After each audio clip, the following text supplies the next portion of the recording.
ಪರಪ್ಪನ ಅಗ್ರಹಾರದಿಂದ ಬಳ್ಳಾರಿ ಜೈಲಿಗೆ ಹೇಗೆ ಕರ್ಕೊಂಡು ಹೋಗ್ತಾರೆ, ಯಾವ ಮಾರ್ಗದಲ್ಲಿ ಹೋಗಲಾಗುತ್ತೆ ಅಂತ ಒಂದು ರೂಟ್ ಮ್ಯಾಪ್ ಇತ್ತು. ಆದರೆ ಶಿಫ್ಟಿಂಗ್ ಟೈಮಲ್ಲಿ ಏಕಾಏಕಿ ಬದಲಾಗಿದ್ದೇಕೆ ಗೊತ್ತಾ? ಆ ರೂಟ್ ಮ್ಯಾಪ್ ಈ ಸ್ಟೋರಿ ನೋಡಿ.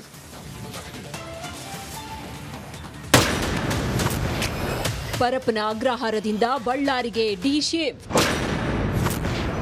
ಏಕಾಏಕಿ ರೂಟ್ ಚೇಂಜ್ ಮಾಡಿದ್ಯಾಕೆ ಕಾಕಿ? ರಾಜಾತಿಥ್ಯ ತಂದ ಆಪತ್ತು. ಅರಮನೆಯಿಂದ ಬಳ್ಳಾರಿ ಜೈಲಿಗೆ ದರ್ಶನ್ ಶಿಫ್ಟ್ ಆಗುವಂತೆ ಮಾಡಿತು. ಫೋಟೋ ವೈರಲ್ ಬೆನ್ನಲ್ಲೇ ರೇಣುಕಾಸ್ವಾಮಿ ಕೊಲೆ ಆರೋಪಿಗಳನ್ನ ಬೇರೆ ಬೇರೆ ಜೈಲುಗಳಿಗೆ ಶಿಫ್ಟ್ ಮಾಡಲಾಯಿತು. ಒಂದೇ ಜೈಲಲ್ಲಿ 13 ಮಂದಿ ಇದ್ರೆ ಮತ್ತಷ್ಟು ತೊಂದರೆ ಆಗುತ್ತೆ ಅಂತ ಶಿಫ್ಟ್ ಮಾಡಿತ್ತು. ರಾತ್ರೋರಾತ್ರಿ ದರ್ಶನ್ನ ಬಳ್ಳಾರಿ ಜೈಲಿಗೆ ಶಿಫ್ಟ್ ಮಾಡಲಾಗಿದೆ.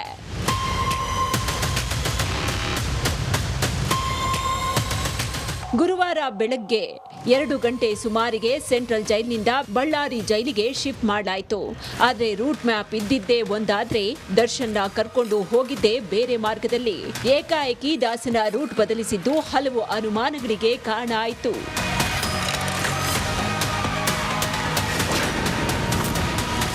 ಆ 2 ಕಾರಣಕ್ಕೆ ರೂಟ್ ಚೇಂಜ್ ಆಯ್ತಾ?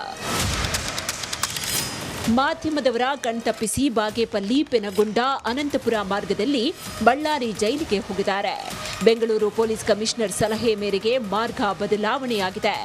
ಯಾಕೆ ಅಂದ್ರೆ ದರ್ಶನ್ಗೆ ಎಲ್ಲಾ ಕಡೆ ಫ್ಯಾನ್ಸ್ ಇದ್ದಾರೆ. ಆದರೆ ಕೊಲೆಯಾದ ರೇಣುಕಾಸ್ವಾಮಿ ಚಿತ್ರದುರ್ಗದವನಾಗಿದ್ದು ಜಿಲ್ಲೆಯಲ್ಲಿ ದಾಸನ ವಿರುದ್ಧ ಪ್ರೊಟೆಸ್ಟ್ ನಡೆದಿದ್ವು. ಈ ಮಾರ್ಗದಲ್ಲಿ ಹೋದ್ರೆ ಅಪಾಯಕಾರಿ ಅಂತ ಬೇರೆ ಕಡೆಯಿಂದ ಹೋದ್ರು.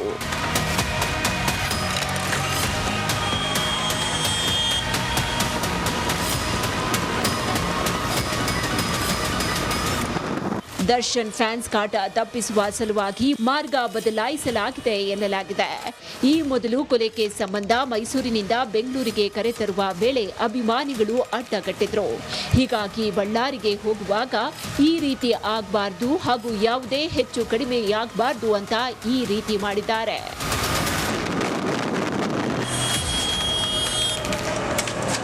ಆಂಧ್ರ ಪ್ರದೇಶದ ಮಾರ್ಗದಲ್ಲಿ ಅಭಿಮಾನಿಗಳು ಕಮ್ಮಿ ಇರ್ತಾರೆ.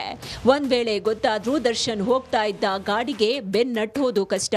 ಹೀಗಾಗಿ ದರ್ಶನ್ ಗಾಡಿಯ ರೂಟ್ ಚೇಂಜ್ ಮಾಡಿದ ಪೊಲೀಸರು ದೇವನಹಳ್ಳಿ ಬಳಿಯೇ ಬೊಲೆರೋದಿಂದ ಟಿಟಿಗೆ ಶಿಫ್ಟ್ ಮಾಡಿದ್ರು. ಅಲ್ಲಿಂದ ಬಳ್ಳಾರಿ ಜೈಲಿಗೆ ದಾಸನನ್ನ ಶಿಫ್ಟ್ ಮಾಡಿದ್ದಾರೆ. ಧ್ರುವರಾಜ್, ರಿಪಬ್ಲಿಕ್ ಕನ್ನಡ, ಬೆಂಗಳೂರು.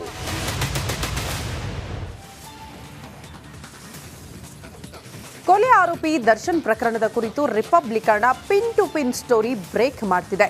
ಇದೀಗ ಮತ್ತೊಂದು ಎಕ್ಸ್ಕ್ಲೂಸಿವ್ ಸುದ್ದಿಯನ್ನ ಹೆಕ್ಕಿ ತಂದಿದೆ. ಆ ರಿಪೋರ್ಟ್ ಇಲ್ಲಿದೆ ನೋಡಿ.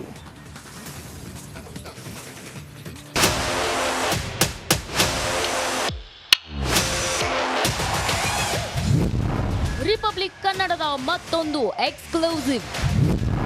ರೌಡಿ ಗ್ಯಾಂಗ್ ವಿರುದ್ಧ 2ನೇ ಚಾರ್ಜ್ ಶೀಟ್. ಕೊಲೆ ಸಾರಥಿ ದರ್ಶನ್ ಗ್ಯಾಂಗ್ ವಿರುದ್ಧ ಪೊಲೀಸರು ಚಾರ್ಜ್ ಶೀಟ್ ರೆಡಿ ಮಾಡುತ್ತಿದ್ದಾರೆ. ಪ್ರಕರಣದ ತನಿಖೆ ಕೂಲಂಕುಷವಾಗಿ ನಡೆಸಿದ್ದು ಎಲ್ಲದರ ಮಾಹಿತಿ ಸಂಗ್ರಹಿಸಿ ದೋಷಾರೋಪ ಪಟ್ಟಿಯನ್ನ ರೆಡಿ ಮಾಡಿದ್ದಾರೆ. ದಾಸನ ಮೊಬೈಲ್ನಲ್ಲಿದ್ದ ಸಾಕ್ಷ್ಯಗಳು, ಪ್ರದೋಷ್ ಮೊಬೈಲ್ನಲ್ಲಿದ್ದ ಫೋಟೋ ಹಾಗೂ ವಿಡಿಯೋಗಳು ರಿಟ್ರೀವ್ ಆಗಿದ್ದು ಪೊಲೀಸರ ಕೈ ಸೇರಿದೆ. ಹೈದರಾಬಾದ್ನಿಂದ ಎಫ್ಎಸ್ಎಲ್ ಹಾಗೂ ಸಿಎಫ್ಎಸ್ಎಲ್ನಿಂದ ಸಾಕ್ಷ್ಯಗಳು ರಿಟ್ರೀವ್ ಮಾಡಿದ್ದು ಆ ಎಲ್ಲಾ ಸಾಕ್ಷ್ಯಗಳು ಪೊಲೀಸರ ಕೈ ಸೇರಿದೆ. ಖಾಕಿ ಕೈಗೆ ಸಿಕ್ಕಿರುವ ಸಾಕ್ಷ್ಯಗಳನ್ನಾಧರಿಸಿ ಚಾರ್ಜ್ ಶೀಟ್ ಸಲ್ಲಿಸಲು ಪೊಲೀಸರು ಮುಂದಾಗಿದ್ದಾರೆ. ಈ ಮಧ್ಯೆ ಆರೋಪಿಗಳ ವಿರುದ್ಧ 2ನೇ ಚಾರ್ಜ್ ಶೀಟ್ ಸಲ್ಲಿಸಲು ಸಜ್ಜಾಗಿದ್ದಾರೆ.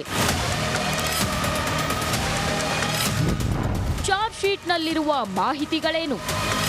ಕೆಲವೇ ದಿನಗಳಲ್ಲಿ ಪೊಲೀಸರು ಚಾರ್ಜ್ ಶೀಟ್ ಸಲ್ಲಿಸಲಿದ್ದು ಈ ಮಧ್ಯೆ 2ನೇ ದೋಷಾರೋಪ ಪಟ್ಟಿಯನ್ನು ಕೂಡ ರೆಡಿ ಮಾಡುತ್ತಿದ್ದಾರೆ. ಹೈದರಾಬಾದ್ನ ಸಿಎಫ್ಎಸ್ಎಲ್ನಿಂದ ಇನ್ನೂ ಕೆಲವು ವರದಿಗಳು ಬರಬೇಕಿದೆ. ಅಲ್ಲದೆ ಸಾಕ್ಷಿಗಳ ಮೇಲೆ ಪ್ರಭಾವ ಬೀರಿರುವ ಬಗ್ಗೆ ಇನ್ನೂ ತನಿಖೆ ನಡೆದಿದೆ. ಇವೆಲ್ಲ ಕಲೆ ಹಾಕಿ 2ನೇ ಚಾರ್ಜ್ ಶೀಟ್ ಸಲ್ಲಿಕೆಯಾಗಲಿದೆ. ನಿನ್ನೆಯಷ್ಟೇ ಚಿಕ್ಕಣ್ಣ ವಿಚಾರಣೆ ಮಾಡಿರೋ ತನಿಖಾಧಿಕಾರಿಗಳು ಮತ್ತಷ್ಟು ಮಾಹಿತಿಯನ್ನ ಕಲೆ ಹಾಕಿದ್ದಾರೆ. ಹೀಗಾಗಿ ಮೊದಲ ಚಾರ್ಜ್ ಶೀಟ್ ಸಲ್ಲಿಕೆ ಬಳಿಕ ಇನ್ನೊಂದು ಚಾರ್ಜ್ ಶೀಟ್ ಸಲ್ಲಿಸುವ ಸಾಧ್ಯತೆ ಇದೆ. ಉಳಿದ ಎಫ್ಎಸ್ಎಲ್ ರಿಪೋರ್ಟ್ಗಳು ಹಾಗೂ ಸಾಕ್ಷ್ಯಗಳ ಮೇಲೆ ಪ್ರಭಾವ ಬೀರಿರುವುದನ್ನ 2ನೇ ಚಾರ್ಜ್ ಶೀಟ್ನಲ್ಲಿ ಸಲ್ಲಿಕೆ ಮಾಡೋ ಸಾಧ್ಯತೆ ಇದೆ. ನಾಗರಾಜ್, ರಿಪಬ್ಲಿಕ್ ಕನ್ನಡ, ಬೆಂಗಳೂರು.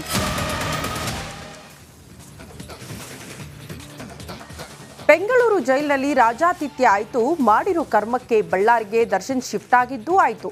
ಇನ್ನು ಆ ಕತ್ತಲು ಕೋಣೆಯಲ್ಲಿ ದರ್ಶನ್ ಕಳೆದ ಮೊದಲ ರಾತ್ರಿ ಸೇವಿಸಿದ ಊಟ ಹೇಗಿತ್ತು ಅನ್ನೋದರ ಒಂದು ವರದಿ ಇಲ್ಲಿದೆ ನೋಡಿ.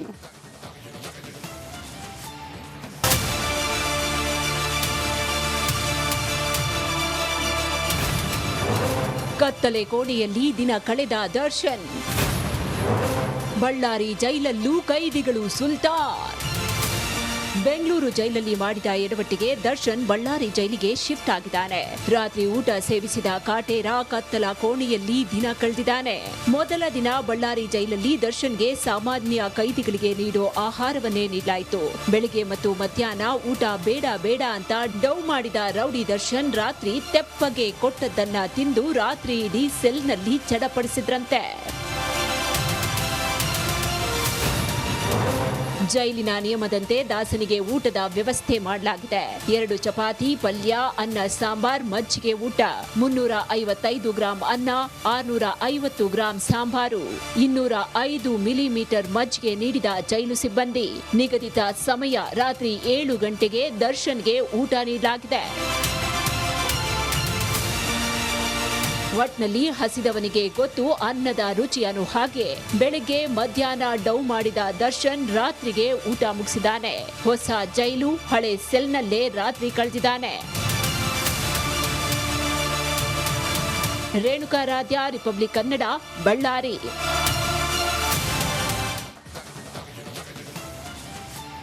ದರ್ಶನ್ ಅಂಡ್ ಗ್ಯಾಂಗ್ಗೆ ಶನಿ ದಸೆ ಬೆಂಬಿಡದೆ ಕಾಡುತ್ತಲೇ ಇದೆ ಅನಿಸ್ತಾ ಇದೆ. ಪರಪ್ಪನ ಅಗ್ರಹಾರದಲ್ಲಿನ ರಾಜ್ಯಾತಿಥ್ಯದಿಂದ ಒಂದಷ್ಟು ಮಂದಿಗೆ ಸಂಕಷ್ಟ ಎದುರಾಯಿತು. ಬಳ್ಳಾರಿಗೆ ಕರೆದೊಯ್ತಾ ಇದ್ದ ಅಧಿಕಾರಿಗಳಿಗೂ ಈಗ ಸಂಕಷ್ಟ ಫಿಕ್ಸ್ ಆಗಿಬಿಟ್ಟಿದೆ. ಈ ಕುರಿತ ಒಂದು ರಿಪೋರ್ಟ್ ಇಲ್ಲಿದೆ ನೋಡಿ.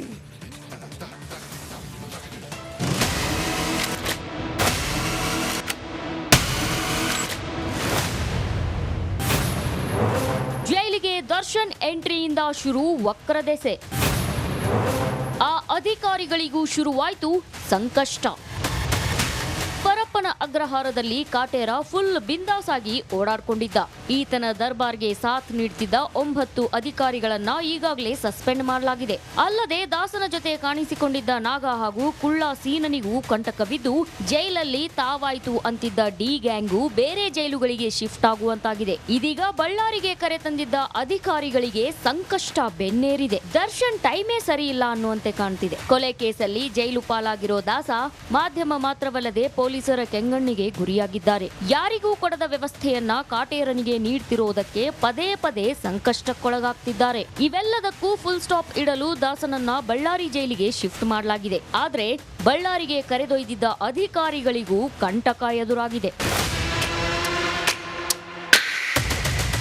ಬೆಂಗಳೂರಿಂದ ಬಳ್ಳಾರಿಗೆ ದರ್ಶನ್ ಕರೆದೊಯ್ಯುವಾಗ ಜೊತೆಗಿದ್ದ ಅಧಿಕಾರಿಗಳಿಗೂ ಸಂಕಷ್ಟ ಎದುರಾಗಿದೆ. ಬಳ್ಳಾರಿ ಜೈಲಿಗೆ ಎಂಟ್ರಿ ಕೊಟ್ಟಾಗ ದರ್ಶನ್ ಕೂಲಿಂಗ್ ಗ್ಲಾಸ್ ತೊಟ್ಟಿದ್ದು ಅಧಿಕಾರಿಗಳ ಕೆಂಗಣ್ಣಿಗೆ ಗುರಿಯಾಗಿದೆ. ದಾಸನಿಗೆ ಕೂಲಿಂಗ್ ಗ್ಲಾಸ್ ಧರಿಸಲು ಅನುಮತಿ ನೀಡಿದ ಸಿಬ್ಬಂದಿ ವಿರುದ್ಧ ಕ್ರಮ ಕೈಗೊಳ್ಳುವಂತೆ ಡಿಜಿಪಿ ಪತ್ರ ಬರೆದಿದ್ದಾರೆ. ಕಾರಾಗೃಹ ಇಲಾಖೆಯ ಡಿಜಿಪಿಗೆ ಡಿಐಜಿ ಟಿಪಿ ಶೇಷ ಪತ್ರ